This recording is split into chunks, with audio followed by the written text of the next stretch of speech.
نہیں کہلاتا. حضرت حسین رضی اللہ تعالی عنہ اہل بیت کے ساتھ نکلے. کربلا میں جب پہنچے، مشہور واقعہ آپ 20 دفعہ سن چکے ہیں.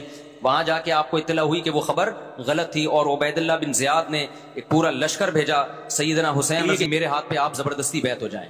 حضرت حسین رضی اللہ تعالیٰ نے مطالبے رکھے کہ یا تو مجھے واپس جانے دیا جائے، اور اگر بیعت کرنا ہی ہے تو میں دمشق میں امیر کے ہاتھ پہ جا کے بیعت کروں گا. بہت معقول مطالبے تھے یہ. میرا مقصد ابھی کربلا کا واقعہ بیان کرنا نہیں ہے، اس پہ بہت کچھ کہا جا چکا ہے، خود میرا بھی بیان اس پہ تفصیل سے ہو چکا ہے.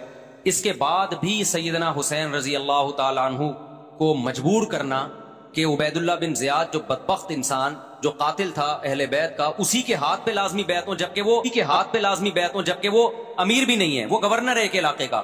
تو نواسہ رسول کا خیال نہ کرنا یہ بدترین ظلم تھا جو اس وقت حکومت سے ہوا ہے. حضرت حسین رضی اللہ تعالیٰ عنہ، دیکھو نبی صلی اللہ، آج ہم دیکھتے ہیں کہ جو بڑا آدمی ہوتا ہے نا، اس کی قربانیاں ہوتی ہیں، اس کی بڑی بڑی قربانیاں ہوتی ہیں. چھوٹے اپنے بڑوں کی قربانیوں کو کیش کراتے ہیں. آپ نے دیکھا ہوگا فلاں نے بڑی قربانیاں دی اور بچے موج کر رہے ہیں، دیکھا نا آپ نے. لیکن اللہ تعالیٰ نے رسول اللہ صلی اللہ علیہ وسلم کے نسب کو اس سے محفوظ کیا. ہمارے نبی کے 2 بیٹے حسن حسین، آپ کی نسل حضرت فاطمہ سے چلی ہے، دونوں شہید ہوئے ہیں. اس میں بہت بڑی حکمت تھی کہ پیغمبر صلی اللہ علیہ وسلم نے سب سے پہلے تربیت اپنے گھر والوں کی ہے. آج لوگ باہر فنٹر بنے ہوئے ہوتے ہیں، تبلیغیں کر رہے ہوتے ہیں، اپنے گھر کی ان کو پرواہ نہیں ہوتی. نبی صلی اللہ علیہ وسلم نے سب سے پہلے جو تربیت کی ہے، کس کی ہے؟ حضرت حسن اور حسین کی ہے. تو جب کربلا میں آپ کو چاروں طرف سے گھیر لیا گیا اور آپ کو مجبور کیا گیا کہ آپ نے ابن زیاد کے ہاتھ پہ بیعت کرنا ہے، تو آپ نے اس ذلت کو گلے لگانے سے انکار کر دیا. آپ کو 100% یقین تھا کہ اتنے بڑے لشکر کے سامنے میں ٹھہر نہیں سکتا، اسباب کی دنیا میں فتح کی امید نہیں ہے. لیکن حضرت حسین رضی اللہ تعالی عنہ نے لڑنے کا فیصلہ کر کے اور شہادت کو قبول کرنے کا فیصلہ کر کے ابن زیاد اور اس زمانے کے حکمران جو اس قتل پہ راضی تھے، قیامت تک کے لیے ان پہ لعنت کے سلسلے کا دروازہ کھول دیا. بعض دفعہ اللہ بھی یہ چاہتے ہیں کہ بدبختوں کو ڈھیل ملے تاکہ ان کا جرم سنستدرجہم من حیث لا یعلمون. قرآن کہتے ہیں نا ہم ان کو ڈھیل دیں گے، ان کو برائی میں ہم آگے بڑھنے دیں گے، ایسے بڑھنے دیں گے کہ ان کو خود بھی پتہ نہیں چلے گا، تاکہ قیامت کے دن ان کا عذاب ان کو کئی گنا بڑھا کر دیا جائے. اب میرے بھائی ہمارے لیے کیا سبق ملتا ہے؟ جب یہ واقعہ ہوا عالم اسلام میں کوہرام مچ گیا، لیکن کیا اس واقعے کے بعد اہل بیت کی جو مقدس اور پاکیزہ عورتیں تھیں، کیا انہوں نے نوحہ کیا یا صبر کیا؟ آپ کا ضمیر کیا کہتا ہے؟ انہوں نے نوحے پڑے ہوں گے یا صبر کیا ہوگا؟ بولو بھائی، صبر کیا. عبداللہ بن عمر رضی اللہ تعالیٰ عنہ جو کوفہ والوں کو ملامت کیا کرتے تھے کہ تم جو مارنے کے مسئلے ہم سے پوچھتے ہو، تم نے حسین کا قتل کر دیا، تو یہ حضرت ابن عمر نے اسی لیے کہا نا کہ آپ کو اس کا غم ہوا تھا. تو ابن عمر کا عمل کیا تھا؟ کیا انہوں نے ماتم کیا؟ کیا انہوں نے چھروں سے اپنے آپ کو مارا؟ حضرت حسین کا قتل بھی ظالمانہ، اور اس سے پہلے سیدنا عثمان کا قتل بھی ظالمانہ. اگر نوحہ یا ماتم جائز ہے تو حضرت عثمان کی شہادت کے دن بھی جائز ہے، حضرت حسین کی شہادت کے دن بھی جائز ہے. اور اگر ناجائز ہے تو جیسے عثمان کی شہادت کے دن ناجائز، حسین کی شہادت کے دن بھی ناجائز ہے. سمجھ میں آ رہی ہے بات کہ نہیں آ رہی ہے؟ قرآن کیا کہتا ہے ایسے مواقع کے بارے میں؟ تلک امۃ قد خلت لہا ما کسبت ولکم ما کسبتم. قرآن جب بھی پرانی امتوں کے واقعات بتاتا ہے، قرآن کہتا ہے یہ ایک قوم تھی جو گزر گئی، انہوں نے جو کیا اس کا بدلہ ان کو ملے گا، تم جو کرو گے اس کا بدلہ تمہیں ملے گا.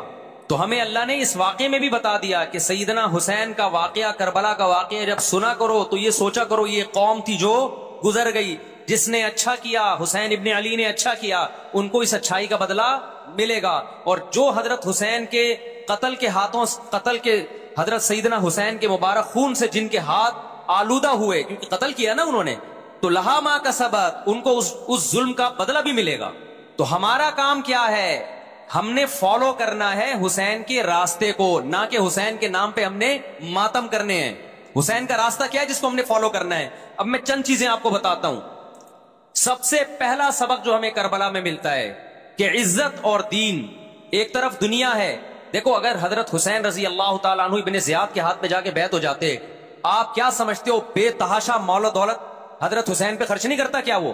جب ایک بڑا آدمی کسی کے ہاتھ پہ بیعت ہوتا ہے تو اس کو بھی تو فائدہ ہوتا ہے نا اس سے. اور کیا حضرت حسین کو یقین نہیں تھا کہ کربلا میں شہید ہو جاؤں گا؟ فتح اور نصرت کی اسباب کی دنیا میں کوئی امید نہیں تھی، مگر آپ نے اہل بیت کو کربلا میں رسوا کرنے پر عزت کی موت کو ترجیح دی ہے۔ آج اگر آپ میں یہ ظرف ہے کہ آپ عزت کی موت کو ذلت کی زندگی پر ترجیح دیتے ہو تو پھر آپ حسینی ہو۔ نہیں یہی بات میرا خیال ہے سمجھ۔ سیدنا حسین کی سخاوت کے واقعات ہیں۔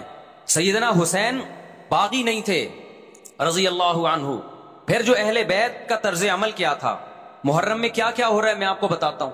ان میں سے کوئی بھی عمل نہ ہمیں قرآن سے ملتا ہے نہ صحابہ سے ملتا ہے ہمیں۔ تو ما انا علیہ و اصحابی جو جنتی فرقہ ہوگا اس کی جو علامتیں ہیں، تو جب آپ ان علامتوں کے خلاف چلو گے، صحابہ اور تابعین کو فالو نہیں کرو گے، تو آپ پھر اپنے آپ کو سنی کہنا چھوڑ دو۔ آپ بتاؤ مجھے اسلام میں کوئی مہینہ منحوس ہے؟ بولو نا، کوئی مہینہ منحوس ہے؟ تو آپ محرم کو منحوس کیوں کہتے ہو؟ لوگ مجھے کہتے ہیں مفتی صاحب فرقہ واریت پھیلا رہے ہیں۔ دیکھو فرقہ واریت جب پھیلا رہا ہوں جب میں کسی فرقے کے خلاف آپ کو کر رہا ہوں۔ میرے بیان شیعہ لوگ بھی سنتے ہیں، ملتے بھی ہیں، بہت دفعہ ایئرپورٹ پہ ملاقات ہوئی، بڑی عزت سے ملے، میں شیعہ ہوں لیکن آپ سے محبت کرتا ہوں۔ یہاں مسجد میں بھی آتے ہیں، میں نے کبھی کسی پہ طنز نہیں کیا۔ اس لیے میں بار بار کہتا ہوں جو شیعہ کا مذہب ہے اس کو کرنے دو۔ وہ سبیلے لگاتے ہیں، آپ ان کو مت چھیڑو، جا کے تنگ نہ کرو ان کو۔ وہ ماتم کرتے ہیں، آپ ان کو مت چھیڑو۔ وہ نوحے کرتے ہیں، وہ نوحے پڑھتے ہیں، آپ ان کو مت چھیڑو۔ لیکن آپ اپنی پوزیشن واضح کرو کہ آپ شیعہ ہو یا آپ سنی ہو۔ آپ تو ایک طرف ہو جاؤ نا۔ محرم میں اگر آپ مرثیے لگا کے گھوم رہے ہو گاڑیوں میں، اٹ مینز آپ سنی نہیں ہو۔ آپ نبی صلی اللہ علیہ وسلم کی حدیث ہے ہمارے پاس، ہم اہل سنت والجماعت ہیں، ہم سنت کو فالو کرتے ہیں۔ تو سنت کیا کہتی ہے؟ میتوں پہ گریبان چاک کرنا، میتوں پہ چیخ و پکار کر کے رونا۔ آپ نے فرمایا لیس منا، وہ ہم میں سے نہیں ہے۔ اور اس عمل پہ آپ صلی اللہ علیہ وسلم نے لعنت فرمائی ہے۔ لوگ کہتے ہیں حسین کی یاد میں رونا نبی کی سنت ہے۔ نبی صلی اللہ علیہ وسلم کو جب جبریل نے بتایا کہ حسین شہید ہوں گے، آپ روئے، اس لیے کہ اس وقت آپ کو یہ خبر ملی تھی۔ لیکن کیا ہر محرم میں آپ نے رونے کا پروگرام کیا ہے یا صحابہ کو بیٹھ کے باقاعدہ رلایا ہے آپ نے؟ کیا ہو گیا بھائی؟ آپ کو بھی جب کربلا کا واقعہ کی خبر ملی آپ کی آنکھوں میں آنسو آ جائے، یہ نیچرل ہے، یہ حسین سے محبت کی علامت۔ لیکن ہر محرم میں باقاعدہ بٹھا کے رونے کا پروگرام کرنا یہ حسین سے محبت کی علامت نہیں ہے، بلکہ شریعت میں ناجائز ہے یہ غموں کو بڑھانا۔ یہ کہاں سے جائز ہو گیا؟